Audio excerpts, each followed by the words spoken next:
ஒரு மணி நேரத்துக்கு மேல ஆள் இல்ல, ஒரு மணி நேரத்துக்கு மேல நான் நிக்கிறேன், ஒரு மணி நேரமா நான் நிக்கிறேன்.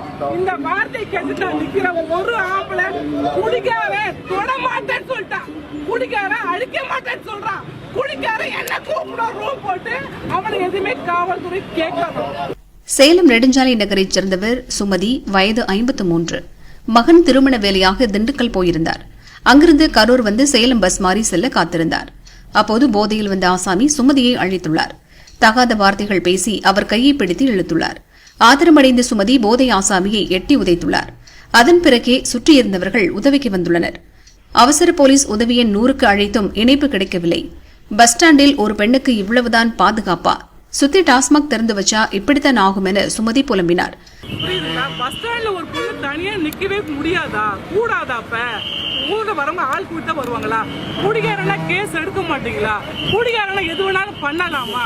அதுக்குதான் ஒயின் ஷாப்பா சார்? உங்களுடைய வருமானத்துக்காக எங்களை சாவடிப்பீங்களா?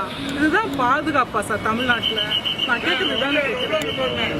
யாருமா எவனே தெரியாது சார், எனக்கு எவனே தெரியாது. கேமரா பாருங்க, எனக்கு எவனே தெரியாது. எனக்கு சொல்லிட்டே வந்து என்கிட்ட ராவடி பண்ணுவான். ஒரு பொம்பளை வந்து பேசுறவன் என் சொந்தக்காரன் வந்து அங்கேயே அறுத்து போட்டிருப்பேன். அவன் என்னை ரூம் போர்ஸ்ல போய் அறுத்து போட்டிருப்பேன். அவன் யாருன்னு நீங்க கேக்குறீங்க? என்ன யாருன்னு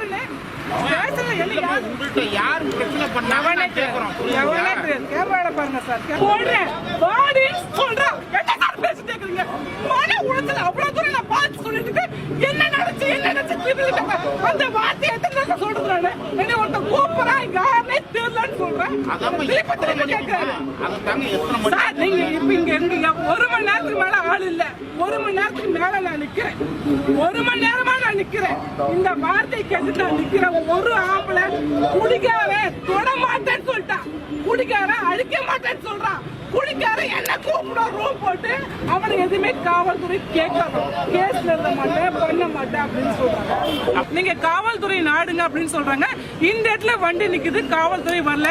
100க்கு போன் போட்டேன், லோக்கல் இன்ஸ்பெக்டருக்கு போன் போட்டேன், அது எதுவுமே வரல. கேமரால பாருங்க அவன் என்கிட்ட எவ்வளவு தகாதா நடந்துக்கிட்டான் அப்படின்னு. நான் கேட்கிறேன், தண்ணி போட்டுட்டு எந்த ஒரு பொண்ணும் அவன் வான்னு கூப்பிடுவான், நான் அவனை அடிச்சா கேஸ் வந்து ஆகாது அப்படின்னா அப்ப குடிக்காரன் என்ன பண்ணட்டும், எனக்கு என்ன பாதுகாப்பு? தமிழர்கள் முதல்வர் அதுக்காக தான் இத்தனை ஒயின் ஷாப் திறந்து எங்களை இப்படி வாடின்னு அவன் கூப்பிடுவான். நான் நின்று அவனை வந்து எதுவும் கை வைக்காம ஆளுங்க பாக்குறாங்க, தொட மாட்டான் அப்படின்னு சொன்னாங்கன்னா அப்ப எங்க பாதுகாப்பு என்ன சார்?